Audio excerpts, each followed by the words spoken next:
Hey folks, welcome back for another episode of Fallen Badge. In this episode we're going to go over the story of the murder of Tennessee State Trooper Calvin Jenks. Now for this story I'm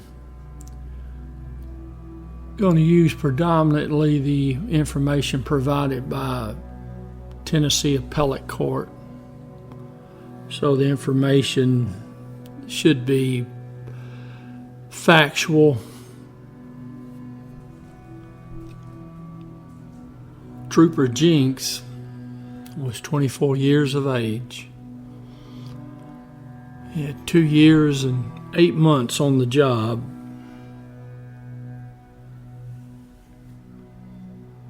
At the time of this event, January 6, 2007, he was assigned to what was then known as District 4 of the Highway Patrol. That district was based out of Memphis. Now on January 6th, he was riding up in the northeastern part of the district, up around Brownsville, Covington area.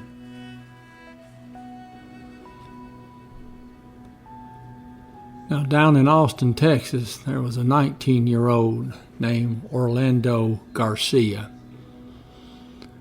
Now his best buddy was a 17-year-old. His name was Alejandro Guana. Now they were looking to sell some marijuana. They had somewhere around 3 or 4 pounds.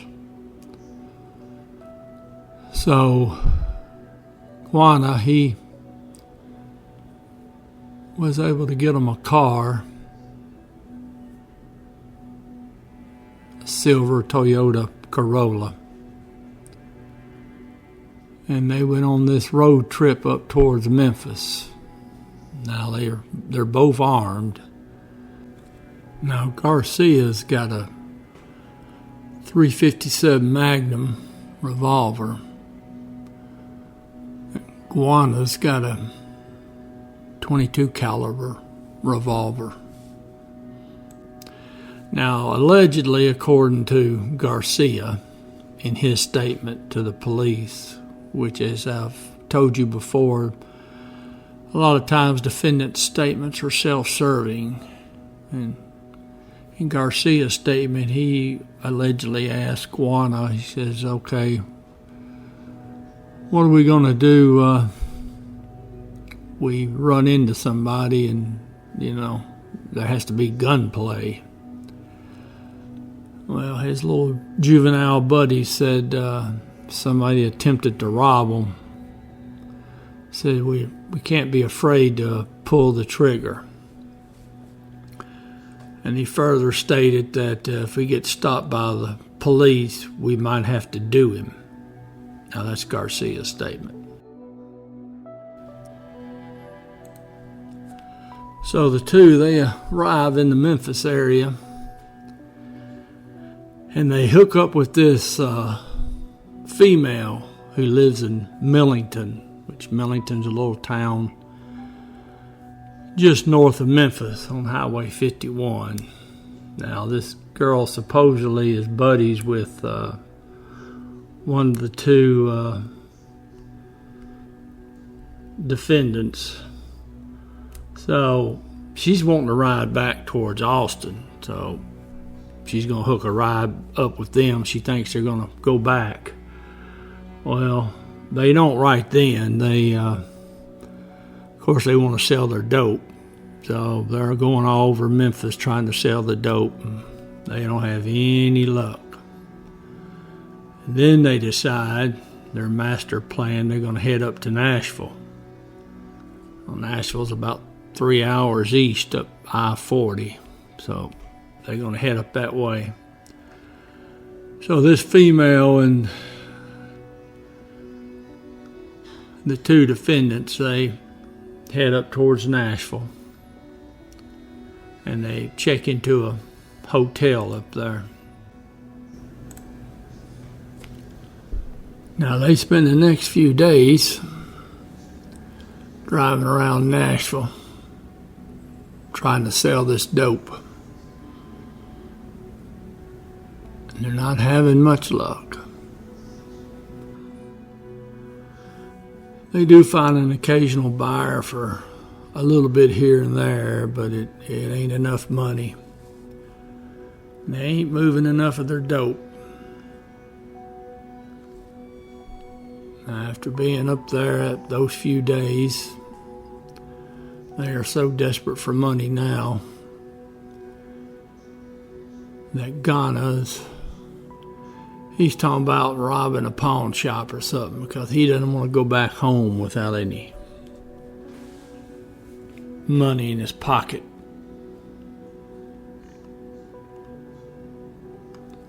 Now, that female that's with them, she calls and she sets up a rendezvous so she can hook back up with her friends back in Millington.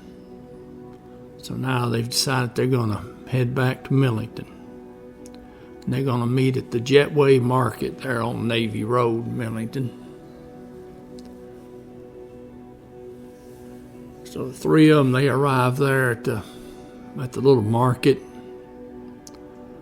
And there's two males they meet up with, and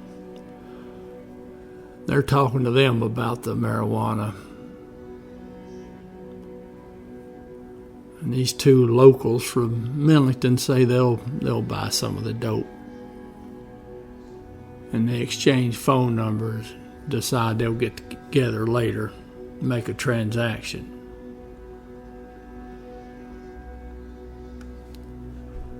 So now Garcia and Guana,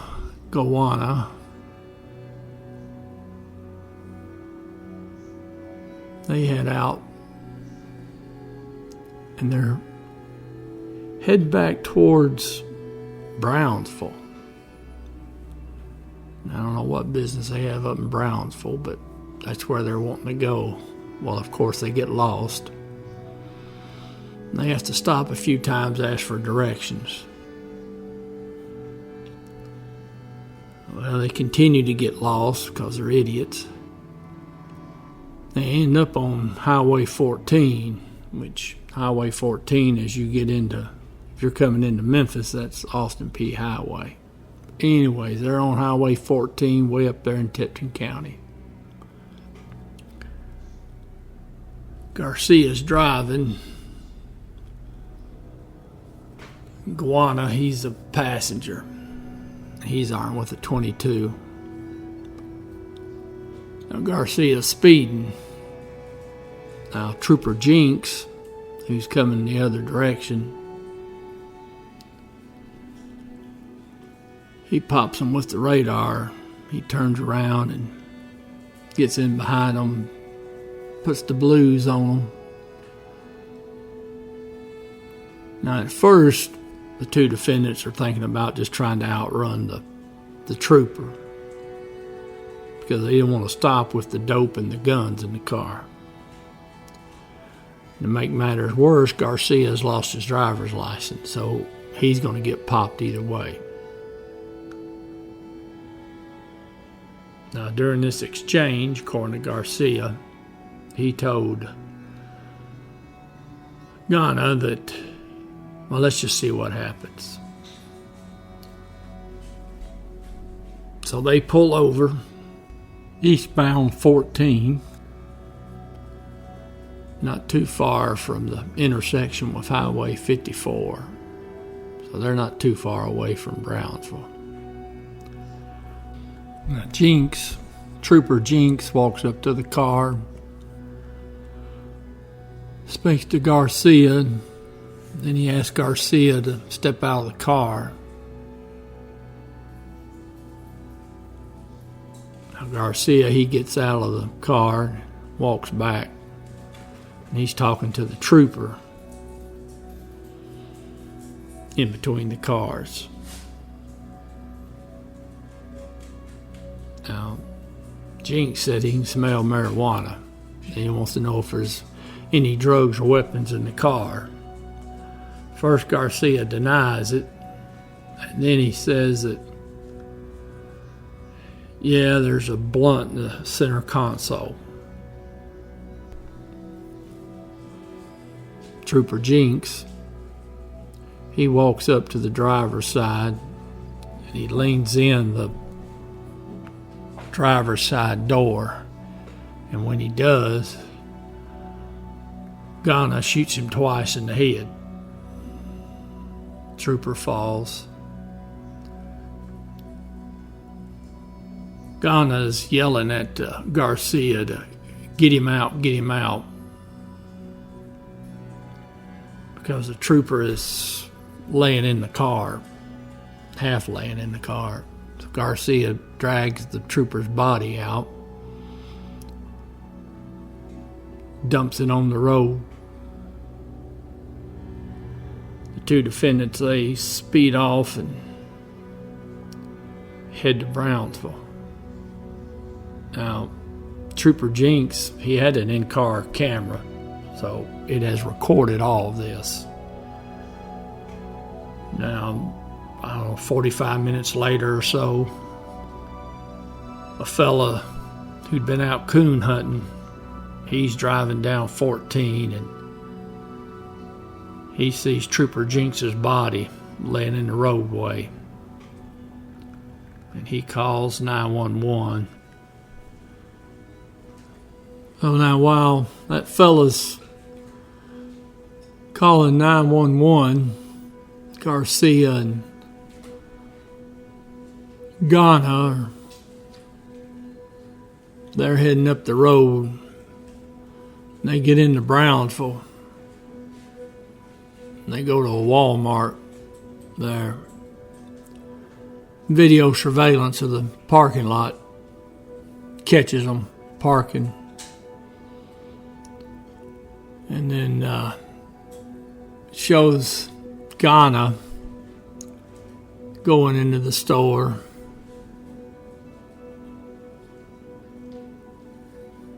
And they wipe down the car. He bought some of those wipes, clean the car up, try to get the blood up.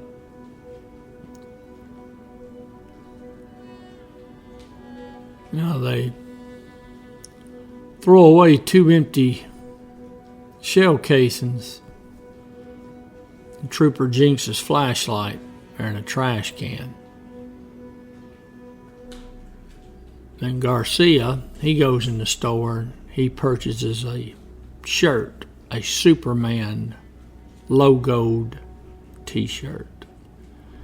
Don't know if there's any significance to that. It was brought up in court later that there was.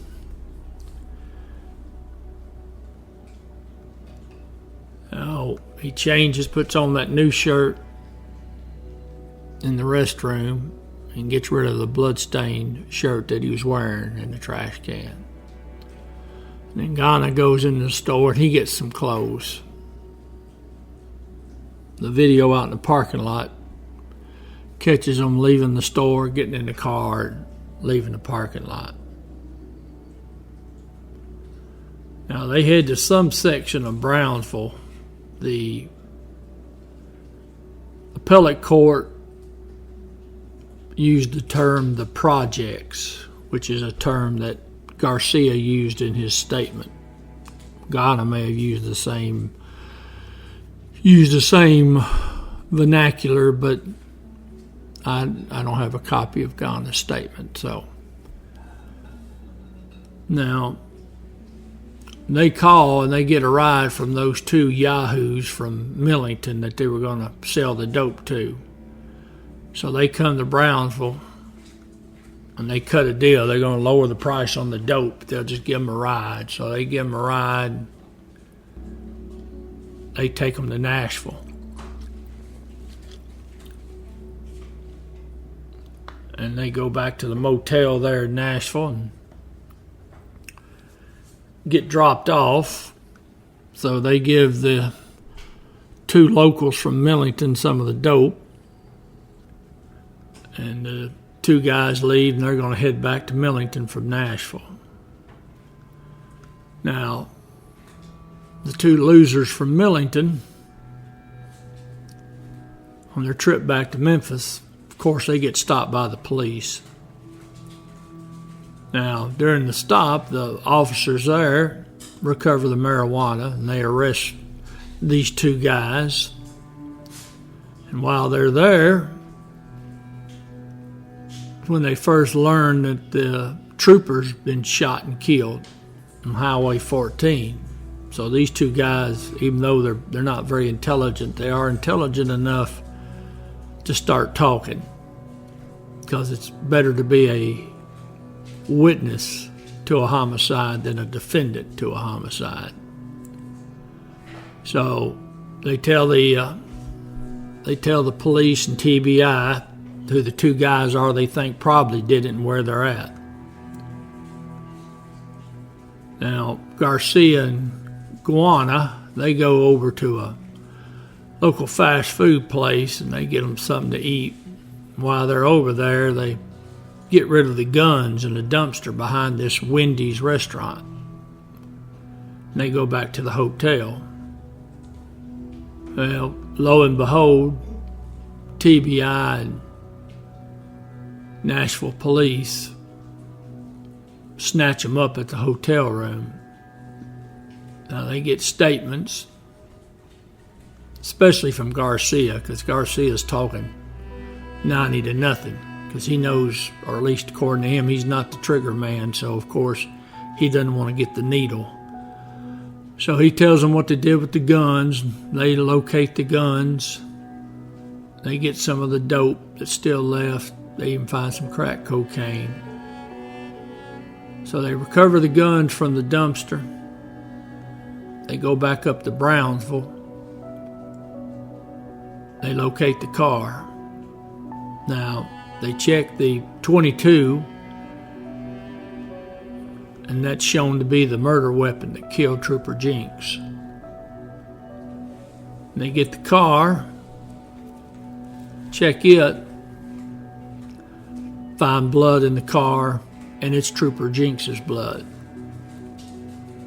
Then they go up to the Walmart, because now they got that video, because Walmart called them and said, hey, you might want to come up here.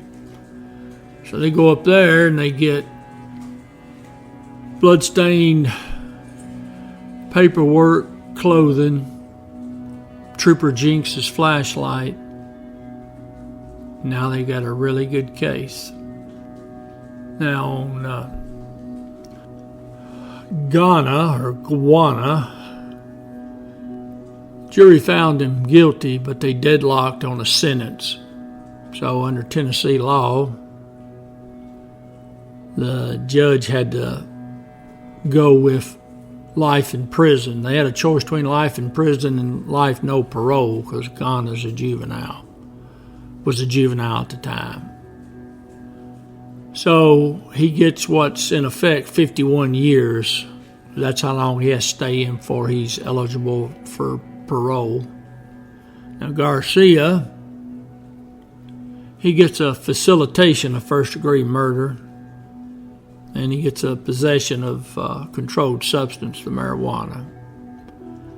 Now he's sentenced to 19 years. That's what he gets out of all this.